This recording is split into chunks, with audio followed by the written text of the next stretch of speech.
We are live. We are live. Hello, everybody. For those joining us on the live stream, welcome. We are so glad you are here. We're taking on some more hard questions today. Don't forget, if you have your own hard questions, please ask them in the chat in YouTube, and we will answer them at the end of the event. Welcome, welcome, welcome. I see the numbers of live streams just going up as people sign in. That's always a treat. For now, I say, what do you say, Steve? Tom, you ready? Let's just do a real show. Let's go ahead and do it. Ready when you are. Rock and roll. Here's a story you may have heard.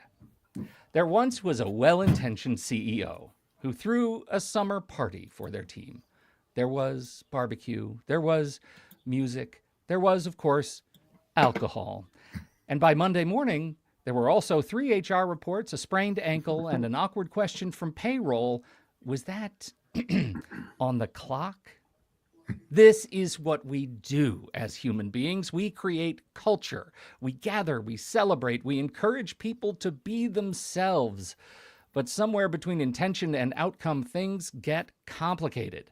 A conversation in the break room spirals into a political standoff. A request for a flexible schedule touches off a chain reaction of precedent and policy. And today, we're looking at the invisible line HR walks every day, that line between engagement and exposure, between keeping people happy and keeping the organization safe. To help us map that line, we're joined by Tom Jones and Steve Pangione from AIM HR Solutions. Tom brings the legal lens, Steve brings the people perspective, and together they help us explore one of the most important and difficult questions in modern work. How do we build a workplace people love without setting metaphorical fire to everything that keeps it standing? I'm Pete Wright. Welcome to Human Solutions. Tom, Steve, I'm so glad about this set of questions today. I think these are great questions, and my goodness, have we lived through them. So let's start with the CEO backyard celebration. We've got the drinks flowing. The vibe is super cash until someone trips or someone overshares and HR gets that Monday morning headache. Tom, we're going to start with the legal lens. What are the key risks leaders may be overlooking when they're planning this offsite company party, especially at someone's home? There's this whole concept of what they call social host liability. So you're hosting. I've never even heard of those words. I think you're making them up on this. No, trust me, I'm not, unfortunately. This concept in negligence law that says you hosted people, therefore, and something happened with alcohol, something happened with inappropriate, probably not more alcohol than anything else. Someone drives home, there's an accident, or some other thing as a result of the alcohol they took at your party. The risk is out there that somehow you're, as the host, going to be responsible for that. If they hit a car on the way home, something like that, and there's not even somebody hurt, rather there was damage, and it was clearly attributable to the alcohol-influenced driving. Right. That would be one of the problems. Or workers' comp would be another. So let's jump into the specifics there. What kinds of liability does the company still hold, even if the event is voluntary? Any?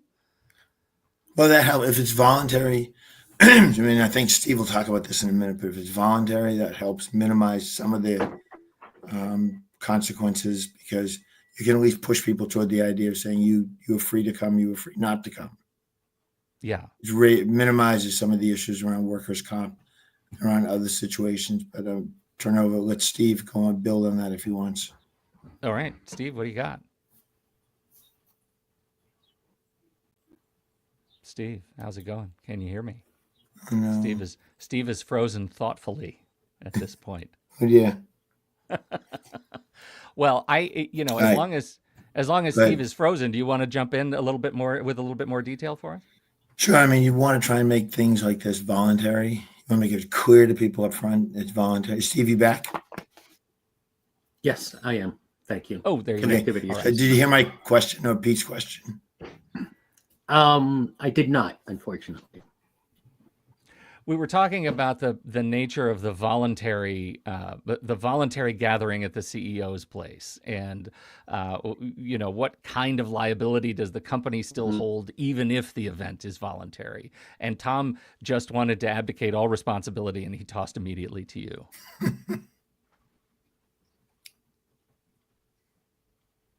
Do you any specific thoughts on what that looks like from a perspective? Can you hear us? Thank you. Well, that's frustrating. Getting all of a sudden so much lag. We've been talking for 10 minutes, and Steve has been great, and now he's again frozen more monstrously than thoughtfully at this point. So I guess the other way to look at it would be to say, Yeah. if it's during someone's backyard, the CEO's backyard, and it's during the work day, Yeah, that's one question that's going to come up. Is that paid time? right. And if you say, well, it's voluntary, you didn't have to go, that may help. You may want to ask people to sign a waiver that says, you understand this, no work is expected to be performed or any work-related activities at this time. That may help minimize some of the questions about should that be paid time or not. Well, because culturally, like from an HR perspective, you want people to want to come, right? You want them to want to show up. And absolutely. So there is incentive to encourage people to come be a part of the community. And yet there's also I don't know, is it unfair to use the word entitled? Like there's an entitlement that says, hey, maybe I do want to come to the company party, but if there's an option, then I would like to be compensated for my time for what I give to the company. Right, because it's Friday afternoon and you'd normally be in the office. Right. You'd normally be at the work site. I agree. And so that's one of those risky decisions a company has to make and try and emphasize it's voluntary, emphasize participation, that they're free to be there or not. But, that question will always loom out there because somebody says, well, let's do this, exercise where we all get to know each other better at work. It'll help us for work beginning Monday. Mm-hmm. Sounds like it might be a work-related activity. And now we're going to do it on a Saturday. Right. So we're going to meet at a park. We're coming down Saturday. Is that overtime? Is that something above and beyond my expectation? Steve, how are we doing? I think I'm doing okay now. Okay. Great. Fine. Am I coming through okay? No delay? You're coming through okay to me. Right, do you want to weigh in on this voluntary culture building exercise? I absolutely do. I agree with Tom that making it voluntary makes it a lot easier from a perspective as far as overtime pay and all of that. But it also depends on the purpose of the event. If it is, just a summer event, thanking everybody for a job well done, that's one thing. If it's a celebration of a product release, then it's a different vibe altogether. Are there going to be, sorry. Yep. Well, is there an obvious switch there that says it's a product release? That's definitely paid. That's company liability, everything. If it's, hey, we're all great, this is definitely team building, that's something completely different? Yes. Well, I mean, I don't know from the legal perspective per se, but what I'm saying from the intent perspective, if people come in with the intent that this is going to be, a celebration of the product launch, and so it's going to be rah company and very company focused, then it's going to be, go towards that direction. If this is just a celebration, let's party and have a great time because our company is doing well, it's going to create a totally different vibe at the party. And when you have that relaxed vibe, that's when people get into some problems. Trouble. Yes. What I want, Steve or Tom, did you have something to add to that? I want to. No, I was just going to say, if you do something like a volleyball game, a softball game, or something like that, then you want to make it crystal clear that it's voluntary participation. If it turns out Pete was a star athlete in high school or college over volleyball, and I want him on my team, I compel you to play, and you were happily sitting down and eating lunch. That's the sort of thing. And then you pull a muscle, you do something while you're playing. You might say, well, gee, I felt forced to do that, and that may be a workers' comp issue. Or Wow. actually, the exact opposite might happen. If Pete is the pro and he is on a team, then he might get very upset, possibly abusive, with the people on his team who aren't pros. Let me just assure you both, there is zero risk of this happening. Yeah. Because as they say, it's all fun and games till someone gets hurt. It's all fun Yeah, and games. right, And right, some right. people take these games super Very seriously. seriously. Yeah. And that, I mean, it's great for a competitive advantage, but that can create some really bad problems if you start screaming and yelling, how could you miss that, you bozo? How could you, people can get very emotional especially during sporting competitions. So it can go one way or the other. You can be forced to participate, or you can want to participate, but there's this jerk who's playing that you want to have nothing to do with. Yeah, yeah. I want to look at the idea of intention a little bit more closely behind team bonding. I mean, clearly you've heard stories and dealt with issues of people getting abusive in sports activities, but what's the other side of that? The risk of people feeling excluded or ostracized or versus obligated to show up to these things. How do you balance that intention, positively, Steve? At the end of the day, a lot of that concept that a lot of people fall back to is WIIF. What's in it for me? Why am I going to this event? If I'm going for team building, then that's my expectation, and I can do that. If I'm just going to party, it's a very different expectation. So setting the stage, why are you going to be there? What's the whole point of this event? If it is a work event, do you serve alcohol? Don't you serve? Why are you serving alcohol? Sometimes if you make it more of a family event, that can sometimes deter people from overindulging. Mhm. Not always, but sometimes. And a lot of it does have to do with people who overindulge. I know a lot of companies that, for instance, will use drink tickets. And they'll give like 2 tickets to every single person. And so if you want to drink, you get 2 drinks with this drink ticket, and that's all you get. Yes. So you do have to watch out sometimes- for a secondary market. Well, I was just going to say, sometimes people say, well, I'm not going to drink. You can have my tickets. Exactly right. So, there's always going to be people who might be a little sneaky. But, setting the expectations is what's important. The expectation is, yes, this is going to be a fun event. You can have a couple drinks, but we're not going overboard. That's one expectation. If it's open bar from 2 o'clock till 10 o'clock at night, that's a very different expectation. Right. And I've had some instances that weren't just of the illegal nature, meaning, like harassment occurs or something like that, but just the uncomfortableness. People get relaxed and they overshare. Yeah. I was at a dinner.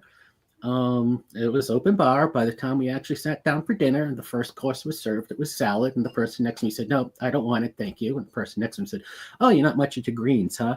He said, "Oh no, I've got diverticulitis. I can't eat that. If I eat that, it'll mess me up." Now, diverticulitis is very serious. Very and serious. It hurts and it's hard to manage. However, people don't necessarily need to know the digestive implications point by point of what would occur if you ate it. And then it gave him the license that for every course, he told us all exactly The gastrointestinal trauma that how the he steak was is going to give me. Yeah. So, I mean, to say it was unappetizing to some people, Yeah. you kind of lose your. And this guy, he was just a little too loose, and he thought he was given permission by that one question that he shared every single. And he was lactose intolerant as well. So, with ice cream coming at the end, I worry that I've learned too much on this podcast. People but drift that, away from again, the table. you loosen people up, and there's nothing really illegal about that conversation per se, but it's certainly makes a Well, lot of folks very uncomfortable. you've got to ask the question, like the thing that you feel comfortable saying out loud at dinner over drinks, is that the same thing you would say at 9 a.m. Monday morning in a meeting, Right. right? Like that Exactly. walking that line can be tricky, not just for HR to judge what is a complaint, but for individuals to figure out, how do I behave in this different context? That is a complicating factor for sure. Yeah, So, especially if it's at somebody's house. That makes it even more informal. well, and I don't think Right. you got to weigh in because of our internet trauma earlier, but we were talking about the idea of, speaking of complex, the idea of what does voluntary mean when the CEO is inviting you to their home, Steve, right? Like voluntary is one of those words that you think you understand until you're asked something like this. Is it really voluntary when there is an offset of power and authority? Exactly. And some people actually do see it as a privilege to be invited to the president. Like he's making himself, he or she is making themselves equal with the rest of the staff, and it's great that she's hosting us all.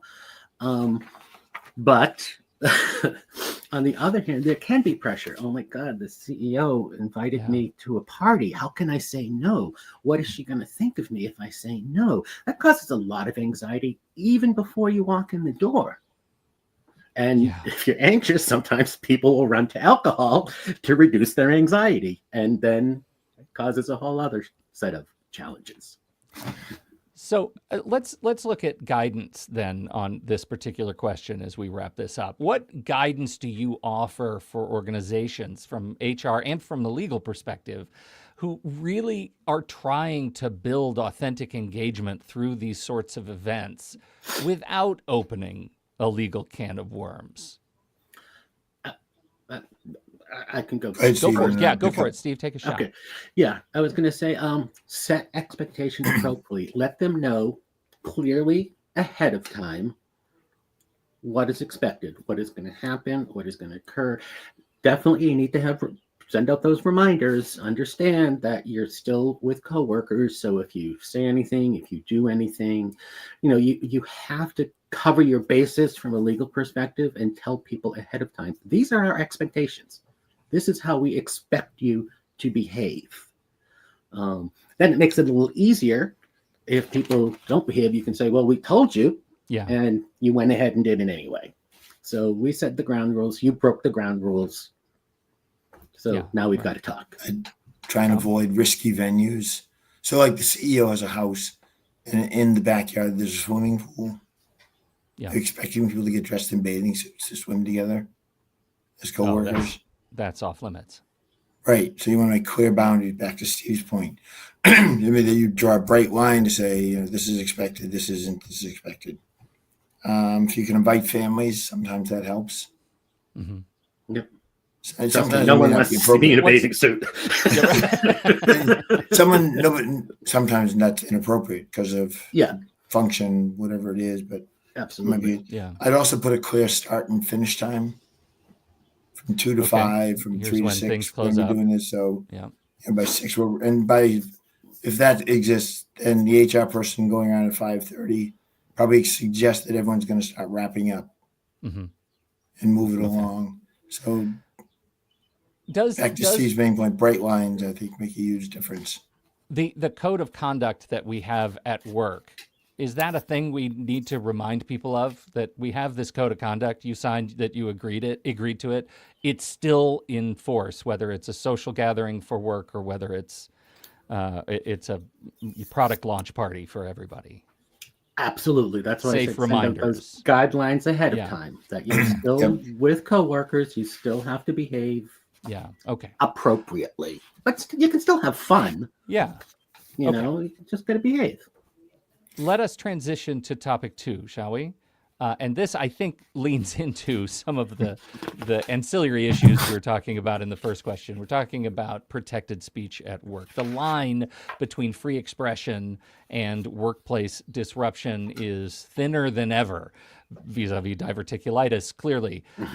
But a t-shirt or a sticker on a laptop or a comment can spark conflict, or worse, create legal exposure. So, Tom, to start us off, what types of speech are legally protected in the workplace and what isn't? I am often surprised when I hear you talk about this. Not much is protected in the legal sense. So let's use an example. Steve is my employee, and Steve wants to talk about some political issue that's on his mind. And he starts doing so, where I can generally prohibit him from doing that in the workplace because he has no free speech under the First Amendment rights. He can protest the local school budget because he wants to go. He can protest immigration issues out on his own outside of work, not identify with the workplace. He could stand at a rally. He could do anything he would in his own personal life, because that's him against some organization, some governmental function, something like that. The one exception really is the National Labor Relations Act, which does provide protected speech about terms and conditions of employment. So it's I don't know, hard to come up with an example right off the top of my head, but a company says they impose a policy, and Steve said they impose a policy saying they're no longer going to check the brakes on the vehicles. Okay. And I know, crazy policy. And Right. Steve says, well, I drive one of these vehicles. I want you to do that. And starts protesting that. That's protected. It's Okay. a term and condition of work. You have to make sure the brakes work properly. Mhm. That would be a valid reason for doing so.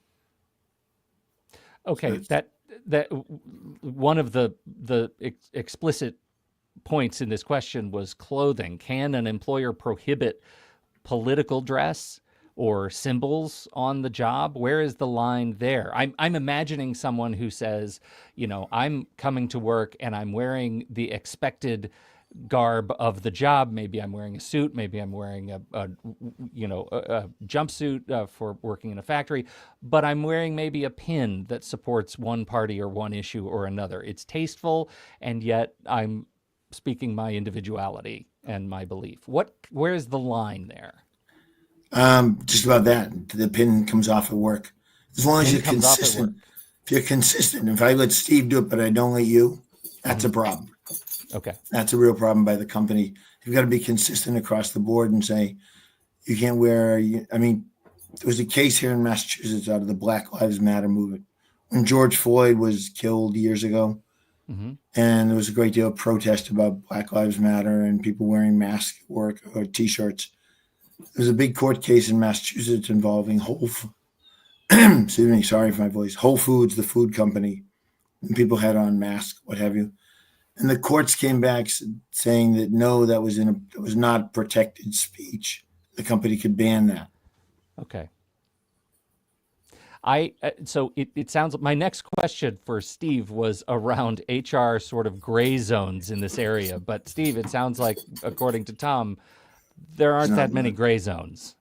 There really aren't. And in a way that makes it a lot easier for companies. I had my former HR manager many years ago who said, just remember your constitutional rights of free speech end the moment you walk through that front door to our office. Right. Now you have to follow our rules. Now he could have said it better. Indelicate. Yeah. A little indelicate, but Yeah. his point was 100% valid. But you also, you don't want to be so restrictive that employees perceive it as if you're stifling the culture, or as if you don't trust them to make Right. just basic conversational decisions. There's issues where, I'm in the lunchroom. I'm on my own time and having this conversation. You can't tell me what to do if I'm on my own time. Right. And that's another challenge that I've had where, once again, it's, yes, I can tell you, even though you're not on the clock and we're not paying you for your time off, you're still sitting in our office. Right. But you want to be specific. You want to make clear. You want to keep the policies narrow and focused on harmful behaviors or things that are Yes. going to disrupt. If you ban all speech about everything, that can really have engagement and loyalty drop. I mean, people feel that you don't trust them, that they constantly have to censor every single thing they say. And that is not a culture you want to build. So you do have to walk, again, it's that gray area, it's that fine line between allowing people to have those water cooler conversations, which are actually extremely helpful in team building and bonding. And at the same time, saying there are certain things that are just off limits. Well, not just that we don't want to build a culture that, says that there are, where people feel stifled. I also recognize that the cases we hear about are cases around escalation when employees feel their identity is threatened. How do you recommend HR managers de-escalate or redirect sensitive conversations without sounding punitive, right? Or defensive on behalf of the company, giving themselves a bad sort of hyper-protective reputation? Again, it depends on the circumstance. If it's a situation where you can take somebody aside and say, I need to let you know that, I overheard this conversation and it wasn't really appropriate and you need to avoid that. You don't want to publicly shame or embarrass somebody by saying, shut up, stop talking. There are circumstances, though, where you do have to nip it in the bud. If it's going down a fact of the, bringing up Tom's expression of the validity of the Black Lives Matter movement. Well, rather than whether, you're advertising for it or not, is it valid? That's something you're going to have to stop quickly. You cannot wait for them to talk and take them aside. Okay. Though there are a couple of exceptions, Pete, to be mindful of. One of them would be whistleblowers. People have speech they need to. If I'm going to go to report something to Steve as HR, I may need to give him more detail and more information about something than I would normally do, or he would normally tolerate within the workplace, but I have to do it for whatever reason. I overheard a conversation. I overheard whatever it is. Same thing with reporting discrimination. If I'm going to have to share information, share details that Steve might be like, I wouldn't want this in a normal setting, but I'm going to hear it now, and that's life. Because I overheard a conversation between two people that using language that was inappropriate, or using that I would not otherwise find acceptable in the workplace, but I need to report it. So there are some sort of public policy exceptions, if you will. Well, and I mean, it seems easy for us to say right now that the line is pretty clear, and yet, what you are describing seems like a rich tableau for someone to respond that my organization doesn't respect diverse perspectives. My organization is now suddenly a reporting culture. We all have to be super careful of everything we say because anyone is listening and they could report you at any time. I'm curious as we wrap up this particular question, and we're a little bit long on time, but what do you see as effective strategies for preserving culture while respecting that sort of diversity? I would say, kind of repeating what I said before, make sure if you have a policy, it's narrow and it's focused on behavior that can be offensive to people. Okay. Talking about the weather, presumably, is not offensive to most people. If you start, going to, again, that's an extreme example, but if you start doing that, people are going to feel that they're being censored and you don't trust them. So you just have to make sure that it's specific. And the intent is to prevent harm, not to prevent people from talking and just having normal conversations. Right. It's protecting employees. Yeah. Tom, thoughts? The truth is, in a lot of workplace cultures, I always have thoughts. The truth is, in a lot of workplace cultures, you're going to see passing comments, political of nature. It says something. Did you see this? And the other person nods, or I say, yeah, I know, I can't believe this, whatever. That's going to happen.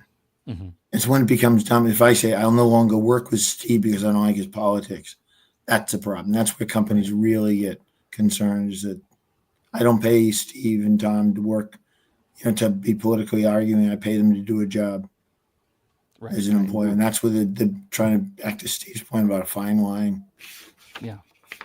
I want to respect time here because we have we have people for their half hour, but we're going to Yeah. continue with this last question. I just want to say, for those who have to drop off, AIM members can reach the HR helpline at 800-470-6277 or helpline at aimnet.org. Ask your question, get some help, and maybe that issue will end up on a future webinar. For all inquiries, Monday through Friday, 8:30 to 5 Eastern Time. And emails are responded to within 24 hours. If you have to drop off now, have a great day. And for those who can stick around, we've got one more question for Steve and Tom. A request comes in for remote work as a health-related accommodation. It is not the first one. It will not be the last. Where does flexibility meet legal obligation? Tom. Walk us through the ADA, what the ADA actually requires from employers of 15 or more. What does good faith accommodation process really look like? So an employee comes to an employer and says, I have a disability. I have a limitation in my ability to work. The employer can ask for medical certification to support that claim. And then let's assume the employee presents that and says, I have this medical condition that makes it hard for me to get out of the house. It means I need to work from home. It means modification in my work schedule. There's a back and forth between HR and the employee over what would an accommodation look like. Historically, working from home was seen as not really feasible in most cases pre-pandemic. Post-pandemic, everybody can work from home, it appears. But it appears. Okay. Right?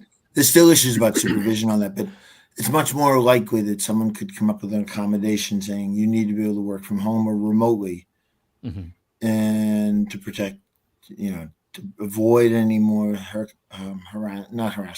avoid any more hassle associated with the disability, getting to work on time, or being able to meet other requirements of the workplace. Because if I can log on at work at time from home, maybe that's an okay part of the accommodation.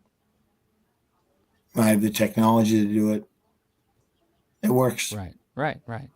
And if the employer doesn't want to make that accommodation, it's up to the employer to come up with an undue hardship reason. Okay. That's the next question. It's like you're reading my mind. What counts as undue hardship, and how is it do you recommend documenting it? Well, you're supposed to be documenting this entire process, the back and forth between, I go to Steve as HR and say, here's my disability. He documents the process back and forth. Tom provided medical certification. We explored different options. We realized that there were no available options. Therefore, the undue hardship argument kicks in from the company. And we said, we can't make that accommodation, which could mean potentially I can't work there. And that's at something the most that extreme everybody end, might just agree on. At the most extreme end, you just say, we can't make that accommodation. If I say I have to be able to sit all day and it's a job driving UPS trucks. Right. I can't be done. Is there any accommodation for re-jobbing, like saying, okay, it's a UPS thing, but is there a skill that you have to do somewhere else where you can sit down? Or if you can't do that job, that's undue hardship and we're done? It'll depend on every workplace. It might be this, and I could do a job as a dispatcher. I could go sit if it's open. Yeah. The company doesn't have to fire somebody or remove someone for me to create a new job. But if there's a job open as a dispatcher and I'm qualified, I know how to do it and how all those things are, I could be trained how to do it, whatever, then that's fine. You could certainly do that alternative approach as well. Okay. To Steve, all of this seems to beg for some rigor in terms of consistency and balancing consistency with flexibility. How do you who has the puppy? Do we have no dog? Is that a phantom dog? That's a phantom. I don't have a dog. Up. Okay, we shall continue with the dog. I hear it too, though. Okay. Yeah, I hear it. Yeah. It's not just you. There is a phantom dog. I swear there's no. All right, here we go. All right. How do you Right, balance this raccoon. flexibility and consistency, especially if similar requests have been inconsistently, accepted or denied? Mhm. Consistency is the number one thing to consider. You cannot treat people differently. If you made an accommodation for one, you need to make an accommodation for another. If you didn't make an accommodation for one, but you did make an accommodation for another, and it was the same or similar accommodations, that's when you get into trouble. But what I You're saying always that very encourage- kindly, and I just want to say, when we asked this question, for those who aren't present and watching, Tom's face went down and said, "Ooh." There was some real darkness from that side of the Well, conversation. Steve I'm sorry to recovered interrupt. perfectly. Steve Yeah. recovered perfectly. It's always that's the whole nature of the risk, though. Yeah, it's about consistency, treating people differently for the same thing. It just begs the question, why? And Right. that's where Yeah. companies get into trouble. But I do encourage all my clients. I personally feel it's do the right thing. Do as much as you possibly can to try and accommodate this person. And there are a lot of good reasons for that. It's not just about although it is about values and ethics. You might lose a good candidate. You might lose a top-notch person because you're too resistant to give them an accommodation. Right. Other employees may hear that somebody requested an accommodation and you said no. That can affect morale. It can affect team performance. If you don't accommodate somebody and they can't do their job effectively, then the team's not going to work. And there is also a factor of public perception. What is the public going to think if you said, no, I'm not going to spend $400 to put in a ramp in our front door so you can get inside? What's the public going to think about that? Now there are laws that do require, handicap accessibility, but that was very much an issue before the law. I mean, we lived through that period where that was an issue. So spend the money. I just encourage people, do as much as possible to make this accommodation, because you could be losing a really good person for not doing it. Do either of you have, just right off the dome, surprisingly creative accommodations that your client organizations have undertaken to keep great employees who need a little bit more? I did have one recent interactive dialogue with somebody where they had some emotional challenges. They needed to work from home, and they wanted to work from home full time. That was impossible because this person was client facing and they needed to meet with clients, but they couldn't do it remotely. They had to be, given the nature of the job, it had to be done in person. It could not be done remotely. So again, it was impossible for us to say, no, you can work full time. But what we came up with is that they would group their client meetings to have them as much as possible on either 1 or 2 days. So if they couldn't come in on that one day, and they were all grouped together, the company would be able to find somebody else to do those intakes, to do those interviews. So instead of not able to do it for 5 days, okay, so if only just pick 2 days that you're going to see all the clients. The rest of the time you can work from home. The rest of the time you can work from home. Yeah. It used to be they would just schedule clients randomly depending on when they were available. Now they just have to focus. And the person was totally okay with that. Yeah. The manager was totally okay with that. And so far it's been 2 months and I'm here. It's working very well. I think that's that's the nut of the question is, how far can companies go to accommodate great people, right? If the intention is to make a safe and welcoming workplace for people despite differences, then how far can they go to do this if they want to? And are there any sort of limitations to making it work? Tom? The law carries this thing called the direct threat. So if somebody does an accommodation, there's a famous court case years ago. This guy wanted to work on an oil rig platform. He had Okay. already worked for the same company for years on the land. He wanted to go out and work on the platform, but the platform was full of certain chemicals. The company had to test people to see if those chemicals were okay. Well, this person was allergic to some of those chemicals. So they told him, you can't go out here. We can make no accommodation because it would mean basically closing the platform down to do so. And so he said, no, that's my choice. I'll do that. And the company, saying, no, we won't do it. We can't do it. He sued them, and the company won in court. So if it poses a direct threat to that person, is one thing. But those cases are hard to prove. Yeah, it seems like there's also a hard, clear line Right. for those And medical particular evidence cases. says this is what's going to happen. Yeah, Mhm. yeah. And as opposed to the more nuanced cases of someone saying, well, we can and we can't do something. Sure. Amy has a question in the chat. Do accommodations have to be permanent or only temporary? Steve? I was going to say that completely depends on the nature. Someone can be temporarily disabled Mhm. and need a temporary accommodation. Other people are permanently disabled, so they would need a permanent one. So it really depends on what the request is, what the ADA specific request is. And someone's disability may evolve over time. Okay. It may start off with, some mild issue and it becomes much more serious later on. It becomes more limiting, so therefore they have to modify the accommodation.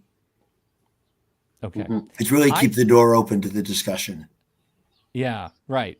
Well, it's interesting as we talk through all of these questions. I think the overall theme that carries us through is this idea of consistency and documentation, right? As long as guidelines are pursued consistently within the realm of the legal obligations that we have, you can do an awful lot to create a warm and welcoming and safe space for everyone who works Absolutely. at your organization. And I would say you should. I'm just going to throw Thank that you. in. Right? Thank you, Steve. Thank you. Because even though the ADA kicks in at 15, your state law in your state may have a lower threshold, like here in Massachusetts, it's 6. Some other state may be 10, 15, 5, whatever. So you want to be mindful of that. And most of these laws are pretty complementary. Yeah. Federal law is more detailed, obviously, but state laws, the intent is exactly what Steve was saying. Perfect. Well, thank you both so much. Again, we have gone over time, but great questions, great responses. Thank you, everybody, for hanging out with us on this fine Tuesday webinar of Human Solutions. Once again, AIM members, reach out to the HR helpline, 800-470-6277, or helpline@aimnet.org. Email requests will be responded to within 24 hours. And it may be Tom. It may be the famous, internet famous Tom Jones writing that email. As always, links in the show notes. I've got a lot of links for you. I got links to laws. I got links to accommodations. I got links to undue hardship. You want it, you got it. It's in the show notes. Scroll down in the notes on the podcast app. If you're not subscribing to the podcast, we've got loads of past episodes dealing with many of these issues with our fantastic AIM experts, and we would love you to check us out there anywhere podcasts are served. On behalf of Steve Pangione and Tom Jones, I'm Pete Wright, and we'll see you next month right here on Human Solutions. Thank you, Pete. Thank you.